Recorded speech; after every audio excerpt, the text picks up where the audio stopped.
ਸਤਿ ਸ਼੍ਰੀ ਅਕਾਲ। ਤੁਸੀਂ ਵੇਖ ਰਹੇ ਹੋ ਟੀਵੀ ਪੰਜਾਬ ਤੇ ਮੈਂ ਹਾਂ ਤੁਹਾਡੇ ਨਾਲ ਇੰਦਰਪ੍ਰੀਤ ਕੌਰ ਸੰਗੀੜਾ। ਟੀਵੀ ਪੰਜਾਬ ਦੇਖਣ ਵਾਲੇ तमाम ਦਰਸ਼ਕਾਂ ਨੂੰ ਵਿਸਾਖੀ ਦੇ ਦਿਹਾੜੇ ਦੀ ਲੱਖ-ਲੱਖ ਵਧਾਈ। ਪ੍ਰੋਗਰਾਮ ਦੀ ਸ਼ੁਰੂਆਤ ਕਰਦੇ ਹਾਂ ਜਿੱਥੇ ਗੱਲਬਾਤ ਕਰਾਂਗੇ ਅਮਰੀਕਾ ਦੀਆਂ तमाम ਵੱਡੀਆਂ ਖਬਰਾਂ ਦੀ। ਸੋ ਨਜ਼ਰ ਮਾਰਦੇ ਹਾਂ ਕਿਹੜੀਆਂ ਖਬਰਾਂ ਅੱਜ ਅਮਰੀਕਾ ਵਿੱਚ ਖਾਸ ਰਹੀਆਂ। ਪਿਛਲੇ ਦਿਨੀ 2 ਸਿੱਖਾਂ ਦੇ ਉੱਪਰ ਹਮਲੇ ਦਾ ਮਾਮਲਾ ਅਮਰੀਕਾ ਤੋਂ ਸਾਹਮਣੇ ਆਇਆ ਸੀ। ਇਸ ਸੰਬੰਧ ਵਿੱਚ ਪੁਲਿਸ ਵੱਲੋਂ ਕਾਰਵਾਈ ਕੀਤੀ ਗਈ ਤੇ ਉਹਨਾਂ ਨੇ ਉਸ ਦੋਸ਼ੀ ਨੂੰ ਫੜਿਆ ਜਿਸ ਵੱਲੋਂ 2 ਸਿੱਖਾਂ ਦੇ ਉੱਪਰ ਹਮਲਾ ਕੀਤਾ ਗਿਆ। ਇਸ ਦੀ ਉਮਰ 20 ਸਾਲ ਦੇ ਕਰੀਬ ਦੱਸੀ ਗਈ ਹੈ ਤੇ ਨਾਲ ਹੀ ਇਸ ਮਾਮਲੇ ਦੇ ਸੰਬੰਧ ਵਿੱਚ ਪੁਲਿਸ ਨੇ ਜਾਣਕਾਰੀ ਸਾਂਝੀ ਕਰਦਿਆਂ ਦੱਸਿਆ ਕਿ ਹੁਣ ਤੱਕ ਇਸ ਬਾਰੇ ਕੀ ਅਪਡੇਟ ਸਾਹਮਣੇ ਆਈ ਹੈ। ਸਿੱਖਾਂ ਉੱਪਰ ਹਮਲਾ ਕਰਨ ਵਾਲੇ ਨੂੰ ਗ੍ਰਿਫਤਾਰ ਕੀਤਾ ਗਿਆ। ਜੀ ਹਾਂ, ਨਿਊਯਾਰਕ ਦੇ ਵਿੱਚ ਜੋ 2 ਸਿੱਖਾਂ ਦੇ ਉੱਪਰ ਪਿਛਲੇ ਦਿਨੀ ਹਮਲਾ ਕੀਤਾ ਗਿਆ ਸੀ, ਇਸ ਸੰਬੰਧ ਵਿੱਚ ਪੁਲਿਸ ਵੱਲੋਂ ਕਾਰਵਾਈ ਕਰਦਿਆਂ 20 ਸਾਲਾ ਨੌਜਵਾਨ ਨੂੰ ਗ੍ਰਿਫਤਾਰ ਕਰਦਿਆਂ ਉਸ ਉੱਪਰ ਚਾਰਜਸ ਲਗਾਏ ਗਏ ਹਨ। ਇਸ ਉੱਪਰ ਹੇਟ ਕ੍ਰਾਈਮਸ ਦੇ ਚਾਰਜ ਲਗਾਏ ਗਏ। ਦੱਸ ਦਈਏ ਕਿ ਮੰਗਲਵਾਰ ਨੂੰ ਨਿਊਯਾਰਕ ਤੋਂ ਇੱਕ ਅਜਿਹਾ ਮਾਮਲਾ ਸਾਹਮਣੇ ਆਇਆ ਜਿੱਥੇ 2 ਸਿੱਖਾਂ ਦੇ ਉੱਪਰ ਹਮਲਾ ਕੀਤਾ ਗਿਆ। ਇਸ ਸੰਬੰਧ ਵਿੱਚ ਜਿਹੜੇ ਨੌਜਵਾਨ ਨੂੰ ਗ੍ਰਿਫਤਾਰ ਕੀਤਾ ਗਿਆ ਉਸ ਦਾ ਨਾਮ ਕੋਲਮੈਨ ਦੱਸਿਆ ਗਿਆ ਤੇ ਉਮਰ 20 ਸਾਲ ਦੱਸੀ ਗਈ ਹੈ। ਇਸ ਨੂੰ ਫਿਲਹਾਲ ਹਿਰਾਸਤ ਵਿੱਚ ਰੱਖਿਆ ਗਿਆ ਹੈ ਜਿਸ ਉੱਪਰ ਪੁਲਿਸ ਵੱਲੋਂ ਚਾਰਜਸ ਲਗਾਏ ਗਏ ਹਨ। ਇਸ ਸਾਰੇ ਮਾਮਲੇ ਦੇ ਬਾਰੇ ਨਿਊਯਾਰਕ ਸਿਟੀ ਪੁਲਿਸ ਡਿਪਾਰਟਮੈਂਟ ਵੱਲੋਂ ਜਾਣਕਾਰੀ ਸਾਂਝੀ ਕੀਤੀ ਗਈ ਜਿੱਥੇ ਉਹਨਾਂ ਨੇ ਇੱਕ ਵਾਰ ਫਿਰ ਤੋਂ ਦੱਸਿਆ ਕਿ ਇਹ ਮਾਮਲਾ ਸਵੇਰੇ 7 ਵਜੇ ਦੇ ਕਰੀਬ ਸਾਹਮਣੇ ਆਇਆ ਸੀ ਜੋ ਕਿ ਰਿਚਮੰਡ ਹਿੱਲ ਦੇ ਨਾਲ ਸੰਬੰਧਿਤ ਦੱਸਿਆ ਗਿਆ। ਇਸ ਤੋਂ ਪਹਿਲਾਂ ਵੀ ਇੱਥੋਂ ਇੱਕ ਅਜਿਹਾ ਮਾਮਲਾ ਸਾਹਮਣੇ ਆਇਆ ਸੀ ਜਿੱਥੇ 70 ਸਾਲਾ ਬਜ਼ੁਰਗ ਨਿਰਮਲ ਸਿੰਘ ਉੱਪਰ ਕਿਸੇ ਵੱਲੋਂ ਹਮਲਾ ਕੀਤਾ ਗਿਆ। ਇਸ ਦੇ ਕੁਝ ਦਿਨ ਬਾਅਦ ਹੀ ਇੱਕ ਅਜਿਹਾ ਮਾਮਲਾ ਫਿਰ ਤੋਂ ਸਾਹਮਣੇ ਆਇਆ ਜਿੱਥੇ 2 ਸਿੱਖਾਂ ਨੂੰ ਨਿਸ਼ਾਨਾ ਬਣਾਇਆ ਗਿਆ ਜਿਨ੍ਹਾਂ ਦੀ ਉਮਰ 76 ਅਤੇ 64 ਸਾਲ ਦੱਸੀ ਗਈ। ਇਹਨਾਂ ਨੂੰ ਹਲਕੀਆਂ ਸੱਟਾਂ ਆਈਆਂ ਸਨ। ਜਿਸ ਨੌਜਵਾਨ ਨੇ ਇਹਨਾਂ ਦੋਹਾਂ ਸਿੱਖਾਂ ਦੇ ਉੱਪਰ ਹਮਲਾ ਕੀਤਾ ਉਸਨੇ ਇਹਨਾਂ ਕੋਲੋਂ ਪੈਸੇ ਵੀ ਲੁੱਟੇ ਜਿਸ ਬਾਰੇ ਪੁਲਿਸ ਨੇ ਸਪਸ਼ਟ ਕੀਤਾ। ਫਿਲਹਾਲ ਇਸ ਮਾਮਲੇ ਦੇ ਸੰਬੰਧ ਵਿੱਚ ਵਧੇਰੇ ਜਾਂਚ ਪੁਲਿਸ ਵੱਲੋਂ ਕੀਤੀ ਜਾ ਰਹੀ ਹੈ। ਜਿਸ ਵੇਲੇ ਅਮਰੀਕਾ ਤੋਂ ਇਹ ਮਾਮਲਾ ਸਾਹਮਣੇ ਆਇਆ ਸੀ ਤਾਂ ਉਸ ਸਮੇਂ ਸਿੱਖ ਭਾਈਚਾਰੇ ਵਿੱਚ ਕਾਫੀ ਰੋਸ ਦੀ ਲਹਿਰ ਦੇਖਣ ਨੂੰ ਮਿਲੀ ਸੀ। ਸੋਸ਼ਲ ਮੀਡੀਆ ਦੇ ਉੱਪਰ ਵੀ ਲਗਾਤਾਰ ਇਹ ਮੁੱਦਾ ਚੁੱਕਿਆ ਗਿਆ। ਲੋਕਾਂ ਵੱਲੋਂ ਮੰਗ ਕੀਤੀ ਜਾ ਰਹੀ ਸੀ ਕਿ ਇਸ ਸੰਬੰਧ ਵਿੱਚ ਸਖਤ ਤੋਂ ਸਖਤ ਕਾਰਵਾਈ ਹੋਣੀ ਚਾਹੀਦੀ ਹੈ। ਅਮਰੀਕੀ ਸਰਕਾਰ ਵੱਲੋਂ ਅਮਰੀਕਨਸ ਦੀ ਭਲਾਈ ਵਾਸਤੇ ਕਈ ਤਰ੍ਹਾਂ ਦੇ ਕਦਮ ਚੁੱਕੇ ਜਾ ਰਹੇ ਨੇ। ਇਹ ਕਹਿਣਾ ਹੈ ਅਮਰੀਕਾ ਦੀ ਵਾਈਸ ਪ੍ਰੈਜ਼ੀਡੈਂਟ ਕਮਲਾ ਹੈਰਿਸ ਦਾ। ਉਹਨਾਂ ਨੇ ਸੋਸ਼ਲ ਮੀਡੀਆ ਪਲੇਟਫਾਰਮ ਦੇ ਉੱਪਰ ਇੱਕ ਵੀਡੀਓ ਸਾਂਝੀ ਕੀਤੀ ਜਿਸ ਵਿੱਚ ਉਹਨਾਂ ਨੇ तमाम ਉਹਨਾਂ ਗੱਲਾਂ ਦਾ ਜ਼ਿਕਰ ਕੀਤਾ ਜੋ ਅਮਰੀਕਨ ਦੀ ਭਲਾਈ ਵਾਸਤੇ ਕੀਤੀਆਂ ਜਾ ਰਹੀਆਂ ਨੇ। ਬਾਈਡਨ ਐਡਮਿਨਿਸਟ੍ਰੇਸ਼ਨ ਅਮਰੀਕਨ ਲੋਕਾਂ ਦੀ ਭਲਾਈ ਵਾਸਤੇ ਕੀ ਕੁਝ ਕਰ ਰਹੀ ਹੈ, ਇਸ ਬਾਰੇ ਅਮਰੀਕਾ ਦੀ ਵਾਈਸ ਪ੍ਰੈਜ਼ੀਡੈਂਟ ਕਮਲਾ ਹੈਰਿਸ ਵੱਲੋਂ ਜਾਣਕਾਰੀ ਸਾਂਝੀ ਕੀਤੀ ਗਈ ਜਿੱਥੇ ਉਹਨਾਂ ਵੱਲੋਂ ਦੱਸਿਆ ਗਿਆ ਕਿ ਸਰਕਾਰ ਵੱਲੋਂ ਇਸ ਸਮੇਂ ਕਿਹੜੇ ਬਿਹਤਰ ਕਦਮ ਚੁੱਕੇ ਜਾ ਰਹੇ ਹਨ। ਉਹਨਾਂ ਵੱਲੋਂ ਕਾਫੀ ਗੱਲਾਂ ਦਾ ਜ਼ਿਕਰ ਕੀਤਾ ਗਿਆ ਜਿਸ ਦੀ ਜਾਣਕਾਰੀ ਉਹਨਾਂ ਨੇ ਸੋਸ਼ਲ ਮੀਡੀਆ ਪਲੇਟਫਾਰਮ ਦੇ ਉੱਪਰ ਵੀ ਸਾਂਝੀ ਕੀਤੀ। ਕੀ ਕਹਿਣਾ ਹੈ ਕਮਲਾ ਹੈਰਿਸ ਦਾ, ਆਓ ਤੁਹਾਨੂੰ ਸੁਣਾਉਂਦੇ ਹਾਂ। President Joe Biden and I are determined to lead the most pro-union administration in America's history.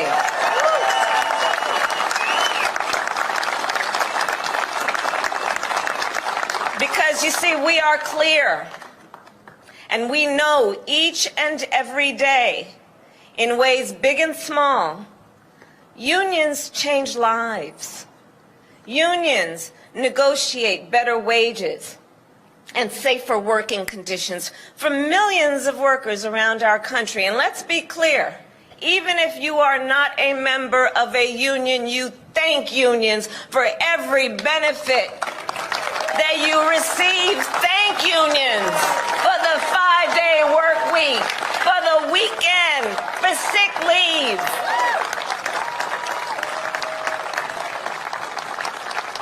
We should all, anyone who works in America, know that you have benefited from the hard work, from the fight of the leaders in this movement. ਇੱਕ ਮਾਂ ਵੱਲੋਂ ਆਪਣੇ ਹੀ ਬੱਚਿਆਂ ਦਾ ਕਤਲ ਕੀਤਾ ਗਿਆ। ਇਸ ਦਾ ਕਾਰਨ ਕੀ ਹੈ ਇਹ ਵੀ ਮਾਂ ਨੇ ਦੱਸਿਆ। ਇਸ ਮਾਂ ਨੇ ਕਿਹਾ ਕਿ ਮੈਨੂੰ ਇਹ ਬੱਚੇ ਨਹੀਂ ਚਾਹੀਦੇ ਸੀ ਜਿਸ ਕਾਰਨ ਮੈਂ ਇਹਨਾਂ ਦਾ ਕਤਲ ਕਰ ਦਿੱਤਾ। ਪੁਲਿਸ ਵੱਲੋਂ ਇਸ ਮਾਮਲੇ ਦੀ ਜਾਂਚ ਕੀਤੀ ਜਾ ਰਹੀ ਹੈ ਤੇ ਉਹਨਾਂ ਦਾ ਕਹਿਣਾ ਹੈ ਕਿ ਔਰਤ ਨੂੰ ਗ੍ਰਿਫਤਾਰ ਕੀਤਾ ਗਿਆ। ਹੋਰ ਇਸ ਬਾਰੇ ਕੀ ਅਪਡੇਟ ਸਾਹਮਣੇ ਆਈ ਹੈ ਤੁਹਾਨੂੰ ਦੱਸਾਂਗੇ ਇਸ ਖਬਰ ਵਿੱਚ। ਆਪਣੇ ਹੀ ਬੱਚਿਆਂ ਨੂੰ ਮਾਰਨ ਵਾਲੀ ਮਾਂ ਨੇ ਇਸ ਦਾ ਕਾਰਨ ਦੱਸਿਆ। ਇਸ ਮਾਂ ਵੱਲੋਂ ਦੱਸਿਆ ਗਿਆ ਕਿ ਆਖਿਰਕਾਰ ਉਸਨੇ ਖੁਦ ਹੀ ਆਪਣੇ ਬੱਚਿਆਂ ਨੂੰ ਕਿਉਂ ਮਾਰ ਦਿੱਤਾ। ਦਰਅਸਲ ਮਿਆਮੀ ਪੁਲਿਸ ਵੱਲੋਂ ਇੱਕ 48 ਸਾਲਾ ਔਰਤ ਨੂੰ ਗ੍ਰਿਫਤਾਰ ਕੀਤਾ ਗਿਆ ਸੀ। ਇਸ ਔਰਤ ਵੱਲੋਂ ਆਪਣੇ 2 ਬੱਚਿਆਂ ਦਾ ਕਤਲ ਕਰ ਦਿੱਤਾ ਗਿਆ। ਪੁਲਿਸ ਨੂੰ ਇਸ ਮਾਮਲੇ ਦੇ ਸੰਬੰਧ ਵਿੱਚ 911 ਦੇ ਉੱਪਰ ਕਾਲ ਕਰਕੇ ਕਿਸੇ ਵੱਲੋਂ ਜਾਣਕਾਰੀ ਸਾਂਝੀ ਕਰਦਿਆਂ ਦੱਸਿਆ ਗਿਆ ਜਿਸ ਸੰਬੰਧ ਵਿੱਚ ਪੁਲਿਸ ਨੇ ਜਦੋਂ ਘਰ ਵਿੱਚ ਛਾਪੇਮਾਰੀ ਕੀਤੀ ਤਾਂ ਉਹਨਾਂ ਨੂੰ ਘਰ ਵਿੱਚੋਂ 2 ਬੱਚਿਆਂ ਦੀ ਲਾਸ਼ ਮਿਲੀ।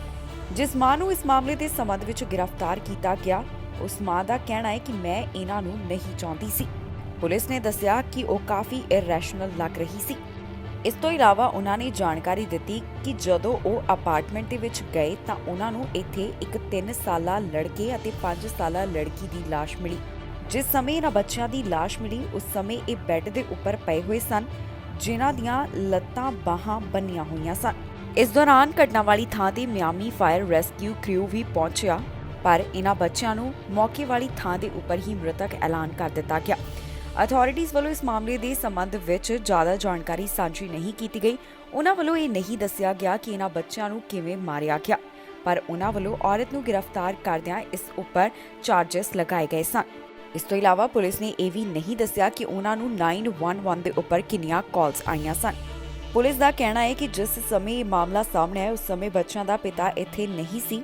ਪਿਤਾ ਦਾ ਕਹਿਣਾ ਹੈ ਕਿ ਉਸ ਵੱਲੋਂ ਹਰ ਹਫ਼ਤੇ ਆਪਣੇ ਬੱਚਿਆਂ ਨੂੰ ਪਿਕਅਪ ਕੀਤਾ ਜਾਂਦਾ ਸੀ, ਜਿੱਥੇ ਉਹ ਆਪਣੇ ਬੱਚਿਆਂ ਨਾਲ ਸਮਾਂ ਬਤੀਤ ਕਰਦਾ ਸੀ ਤੇ ਨਾਲ ਹੀ ਉਸ ਵੱਲੋਂ ਆਪਣਾ ਦੁੱਖ ਵੀ ਸਾਂਝਾ ਕੀਤਾ ਗਿਆ। ਫਿਲਹਾਲ ਪੁਲਿਸ ਵੱਲੋਂ ਇਸ ਮਾਮਲੇ ਦੇ ਸੰਬੰਧ ਵਿੱਚ ਵਧੇਰੇ ਕਾਰਵਾਈ ਕਰਦਿਆਂ ਜਾਂਚ ਕੀਤੀ ਜਾ ਰਹੀ ਹੈ, ਜਿਸ ਤੋਂ ਬਾਅਦ ਬਾਕੀ ਦੀ ਜਾਣਕਾਰੀ ਦਿੱਤੀ ਜਾਏਗੀ। ਹੁਣ 5 ਸਾਲ ਤੋਂ 11 ਸਾਲ ਦੇ ਬੱਚਿਆਂ ਨੂੰ ਵੀ ਬੂਸਟਰ ਡੋਜ਼ ਲਗਾਇਆ ਜਾ ਸਕਦਾ ਹੈ। ਫਾਈਜ਼ਰ ਵੱਲੋਂ ਜਾਣਕਾਰੀ ਦਿੱਤੀ ਗਈ ਹੈ ਕਿ ਉਹਨਾਂ ਦਾ ਬੂਸਟਰ ਡੋਜ਼ ਬੱਚਿਆਂ ਦੇ ਉੱਪਰ ਪੂਰੀ ਤਰ੍ਹਾਂ ਸੁਰੱਖਿਅਤ ਹੈ ਤੇ ਇਸ ਨਾਲ ਓਮਿਕਰੌਨ ਵੇਰੀਐਂਟ ਦੇ ਖਿਲਾਫ ਸੁਰੱਖਿਆ ਵੀ ਮਿਲਦੀ ਹੈ। ਉਹ ਕੰਪਨੀ ਵੱਲੋਂ ਕਿਹਾ ਜਾ ਰਿਹਾ ਹੈ ਕਿ ਉਹ ਜਲਦ FDA ਤੋਂ ਇਸ ਸੰਬੰਧੀ ਮਨਜ਼ੂਰੀ ਮੰਗ ਸਕਦੇ ਨੇ। ਜੇਕਰ ਮਨਜ਼ੂਰੀ ਮਿਲ ਗਈ ਤਾਂ ਫਿਰ ਬੱਚਿਆਂ ਨੂੰ ਵੀ ਇਹ ਬੂਸਟਰ ਡੋਜ਼ ਲਗਾਉਣ ਦੀ ਸ਼ੁਰੂਆਤ ਕਰ ਦਿੱਤੀ ਜਾਵੇਗੀ। 5 ਸਾਲ ਤੋਂ 11 ਸਾਲ ਦੇ ਬੱਚਿਆਂ ਲਈ ਬੂਸਟਰ ਡੋਜ਼ ਸੁਰੱਖਿਅਤ ਹੈ। ਇਸ ਬਾਰੇ ਫਾਈਜ਼ਰ ਵੱਲੋਂ ਜਾਣਕਾਰੀ ਦਿੱਤੀ ਗਈ। ਫਾਈਜ਼ਰ ਦਾ ਕਹਿਣਾ ਹੈ ਕਿ ਓਮਿਕਰੌਨ ਵੇਰੀਐਂਟ ਦੇ ਖਿਲਾਫ ਇਹ 5 ਸਾਲ ਤੋਂ 11 ਸਾਲ ਦੇ ਬੱਚਿਆਂ ਵਿੱਚ ਵੀ ਐਂਟੀਬਾਡੀਜ਼ ਬਣਾਉਂਦਾ ਹੈ। ਫਾਈਜ਼ਰ ਦਾ ਕਹਿਣਾ ਹੈ ਕਿ 5 ਸਾਲ ਤੋਂ 11 ਸਾਲ ਦੇ ਬੱਚਿਆਂ ਦੇ ਲਈ ਵੀ ਬੂਸਟਰ ਡੋਜ਼ ਫਾਇਦੇਮੰਦ ਸਾਬਿਤ ਹੋਵੇਗਾ। ਇਸ ਸੰਬੰਧੀ ਉਹਨਾਂ ਵੱਲੋਂ ਜਲਦ ਮਨਜ਼ੂਰੀ ਮੰਗੀ ਜਾ ਸਕਦੀ ਹੈ।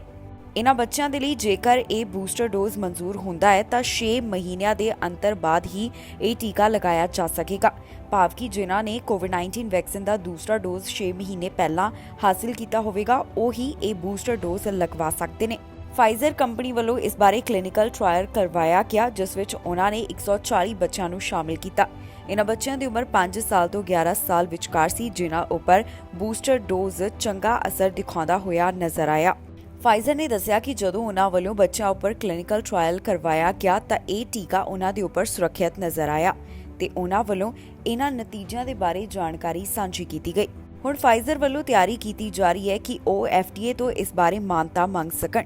ਫਾਈਜ਼ਰ ਦਾ ਕਹਿਣਾ ਹੈ ਕਿ 5 ਸਾਲ ਤੋਂ 11 ਸਾਲ ਵਾਲਿਆਂ ਲਈ ਇਹ ਵੈਕਸੀਨ ਦੀ ਡੋਜ਼ ਹਲਕੀ ਹੋਏਗੀ, ਜਿਸ ਵਾਸਤੇ ਉਹਨਾਂ ਨੇ 10 ਮਾਈਕਰੋਗ੍ਰਾਮ ਦੀ ਜਾਣਕਾਰੀ ਦਿੱਤੀ। ਜ਼ਿਕਰਯੋਗ ਹੈ ਕਿ ਵੱਖ-ਵੱਖ ਦੇਸ਼ਾਂ ਵਿੱਚ ਇਸ ਸਮੇਂ ਕੋਰੋਨਾ ਵਾਇਰਸ ਦੇ ਮਾਮਲੇ ਵਧਦੇ ਹੋਏ ਦਿਖਾਈ ਦੇ ਰਹੇ ਨੇ, ਜਿਸ ਪਿੱਛੇ ਓਮਿਕਰੌਨ ਸਬ ਵੇਰੀਐਂਟ ਨੂੰ ਕਾਰਨ ਦੱਸਿਆ ਜਾ ਰਿਹਾ ਹੈ। ਪਿਛਲੇ ਦਿਨੀ ਚੌਥੇ ਟੀਕੇ ਨੂੰ ਲੈ ਕੇ ਵੀ ਕਾਫੀ ਚਰਚਾ ਹੋਈ। ਅਮਰੀਕਾ ਤੇ ਕੈਨੇਡਾ ਵਿੱਚ ਇਸ ਚੌਥੇ ਟੀਕੇ ਨੂੰ ਮਨਜ਼ੂਰੀ ਦੇ ਦਿੱਤੀ ਗਈ ਹੈ। ਅਮਰੀਕਾ ਵਿੱਚ ਵੱਧ ਉਮਰ ਦੇ ਲੋਕਾਂ ਨੂੰ ਇਹ ਟੀਕਾ ਲਗਾਉਣ ਦੀ ਸ਼ੁਰੂਆਤ ਵੀ ਕਰ ਦਿੱਤੀ ਗਈ ਤੇ ਇਸ ਤਰ੍ਹਾਂ ਦੀ ਜਾਣਕਾਰੀ ਕੈਨੇਡਾ ਦੇ ਵੱਖ-ਵੱਖ ਪ੍ਰੋਵਿੰਸਸ ਤੋਂ ਵੀ ਸਾਹਮਣੇ ਆ ਰਹੀ ਹੈ। ਤਾਜ਼ਾ ਜਾਣਕਾਰੀ ਦੇ ਵਿੱਚ ਕਿਹਾ ਗਿਆ ਹੈ ਕਿ ਹੁਣ ਹੋ ਸਕਦਾ ਹੈ ਕਿ 5 ਸਾਲ ਤੋਂ 11 ਸਾਲ ਵਾਲੇ ਬੱਚਿਆਂ ਨੂੰ ਵੀ ਬੂਸਟਰ ਡੋਜ਼ ਲਗਾਉਣ ਦੀ ਸ਼ੁਰੂਆਤ ਕੀਤੀ ਜਾਏ, ਪਰ ਇਹ ਸਭ ਉਸ ਵੇਲੇ ਹੀ ਮੁਮਕਿਨ ਹੋਵੇਗਾ ਜੇਕਰ ਇਸ ਨੂੰ ਮਨਜ਼ੂਰੀ ਦਿੱਤੀ ਜਾਂਦੀ ਹੈ। ਟੈਕਸਸ ਦੇ ਵਿੱਚ ਇਸ ਸਮੇਂ ਤੂਫਾਨ ਆਇਆ ਹੋਇਆ ਹੈ, ਜਿਸ ਬਾਰੇ ਪਿਛਲੇ ਦਿਨੀ ਜਾਣਕਾਰੀ ਸਾਹਮਣੇ ਆਈ ਸੀ ਕਿ 23 ਜਣੇ ਇਸ ਦੌਰਾਨ ਜ਼ਖਮੀ ਹੋਏ। ਹੁਣ ਇੱਕ ਮਾਮਲਾ ਅਜਿਹਾ ਸਾਹਮਣੇ ਆਇਆ ਜਿੱਥੇ ਘਰ ਦੇ ਉੱਪਰ ਦਰਖਤ ਡਿੱਗਿਆ। ਦਰਖਤ ਇਸ ਜ਼ਬਰਦਸਤ ਤਰੀਕੇ ਨਾਲ ਡਿੱਗਿਆ ਕਿ ਔਰਤ ਦੀ ਇਸ ਕਾਰਨ ਮੌਤ ਹੋ ਗਈ। ਕੀ ਹੈ ਪੂਰਾ ਮਾਮਲਾ, ਜਾਣੋ ਇਸ ਖਬਰ ਰਾਹੀਂ। ਘਰ ਤੇ ਦਰਖਤ ਡਿੱਗਣ ਕਾਰਨ ਇੱਕ ਔਰਤ ਦੀ ਮੌਤ ਹੋ ਗਈ। ਦਰਅਸਲ ਭਿਆਨਕ ਤੂਫਾਨ ਦੇ ਕਾਰਨ ਇਹ ਦਰਖਤ ਘਰ ਦੇ ਉੱਪਰ ਇਸ ਤਰ੍ਹਾਂ ਡਿੱਗਿਆ ਕਿ ਇਸ ਨਾਲ ਇੱਕ ਔਰਤ ਦੀ ਮੌਤ ਹੋ ਗਈ। ਇਹ ਮਾਮਲਾ ਅਲਬਾਮਾ ਨਾਲ ਸੰਬੰਧਿਤ ਦੱਸਿਆ ਜਾ ਰਿਹਾ ਹੈ, ਜਿਸ ਬਾਰੇ ਆਫੀਸ਼ੀਅਲਸ ਵੱਲੋਂ ਜਾਣਕਾਰੀ ਸਾਂਝੀ ਕੀਤੀ ਗਈ। ਉਹਨਾਂ ਦਾ ਕਹਿਣਾ ਹੈ ਕਿ ਟੋਰਨੇਡੋ ਕਾਰਨ ਦਰਖਤ ਘਰ ਦੇ ਉੱਪਰ ਡਿੱਗ ਗਿਆ। ਉਹ ਇੰਨੀ ਤੇਜ਼ ਗਤੀ ਨਾਲ ਘਰ ਤੇ ਡਿੱਗਿਆ ਕਿ ਉਹ ਔਰਤ ਦੀ ਮੌਤ ਦਾ ਕਾਰਨ ਬਣ ਗਿਆ। ਦਰਅਸਲ ਇਸ ਸਮੇਂ ਅਮਰੀਕਾ ਦੇ ਕੁਝ ਹਿੱਸਿਆਂ ਵਿੱਚ ਤੂਫਾਨ ਦਾ ਅਸਰ ਨਜ਼ਰ ਆ ਰਿਹਾ ਹੈ। ਅਥਾਰਟੀਜ਼ ਵੱਲੋਂ ਇਸ ਆਸ-ਪਾਸ ਦੇ ਖੇਤਰ ਦੀ ਜਾਂਚ ਕੀਤੀ ਗਈ, ਪਰ ਅਜੇ ਤੱਕ ਉਹਨਾਂ ਨੂੰ ਇਹ ਨਹੀਂ ਪਤਾ ਚੱਲ ਸਕਿਆ ਕਿ ਇਸ ਦੌਰਾਨ ਕੋਈ ਹੋਰ ਵੀ ਜ਼ਖਮੀ ਹੋਇਆ ਹੈ ਜਾਂ ਫਿਰ ਨਹੀਂ। ਜਾਣਕਾਰੀ ਮੁਤਾਬਕ ਇਸ ਔਰਤ ਦੀ ਮੌਤ ਦੁਪਹਿਰ 4:30 ਦੇ ਕਰੀਬ ਹੋਈ। ਇਸ ਔਰਤ ਦੀ ਜਿਸ ਸਮੇਂ ਮੌਤ ਹੋਈ ਉਹ ਕਾਊਚ ਦੇ ਉੱਪਰ ਬੈਠੀ ਹੋਈ ਸੀ। ਦੱਸ ਦਈਏ ਕਿ ਪਿਛਲੇ ਦਿਨੀ ਜਾਣਕਾਰੀ ਸਾਹਮਣੇ ਆਈ ਸੀ ਕਿ ਟੈਕਸਸ ਵਿੱਚ ਇਸ ਸਮੇਂ ਜਿਹੜਾ ਤੂਫਾਨ ਆਇਆ ਹੋਇਆ ਹੈ ਉਸ ਕਾਰਨ 23 ਜਾਣੇ ਜ਼ਖਮੀ ਹੋ ਗਏ ਨੇ। ਇਹਨਾਂ ਵਿੱਚੋਂ ਕਈਆਂ ਨੂੰ ਜ਼ਖਮੀ ਹਾਲਤ ਵਿੱਚ ਹਸਪਤਾਲ ਭਰਤੀ ਕਰਵਾਇਆ ਗਿਆ ਤੇ ਕਈ ਅਜਿਹੇ ਹਨ ਜਿਨ੍ਹਾਂ ਨੇ ਹਸਪਤਾਲ ਜਾਣ ਤੋਂ ਮਨਾ ਕਰ ਦਿੱਤਾ ਜਾਂ ਫਿਰ ਹਸਪਤਾਲ ਵਿੱਚ ਉਹਨਾਂ ਦਾ ਇਲਾਜ ਪੂਰਾ ਹੋ ਚੁੱਕਿਆ ਹੈ। ਜੋ ਹੁਣ ਤਾਜ਼ਾ ਮਾਮਲਾ ਸਾਹਮਣੇ ਆਇਆ, ਇਸ ਸੰਬੰਧ ਵਿੱਚ ਪੁਲਿਸ ਵੱਲੋਂ ਜਾਂਚ ਕੀਤੀ ਜਾ ਰਹੀ ਹੈ, ਜਿਸ ਤੋਂ ਬਾਅਦ ਬਾਕੀ ਦੀ ਜਾਣਕਾਰੀ ਉਹਨਾਂ ਵੱਲੋਂ ਸਾਂਝੀ ਕੀਤੀ ਜਾਵੇਗੀ। ਫਿਲਹਾਲ ਮੈਨੂੰ ਇੰਦਰਪ੍ਰੀਤ ਕੌਰ ਸੰਗੇੜਾ ਨੂੰ ਦਿਓ ਇਜਾਜ਼ਤ ਤੇ ਤੁਸੀਂ ਵੇਖਦੇ ਰਹੋ ਟੀਵੀ ਪੰਜਾਬ।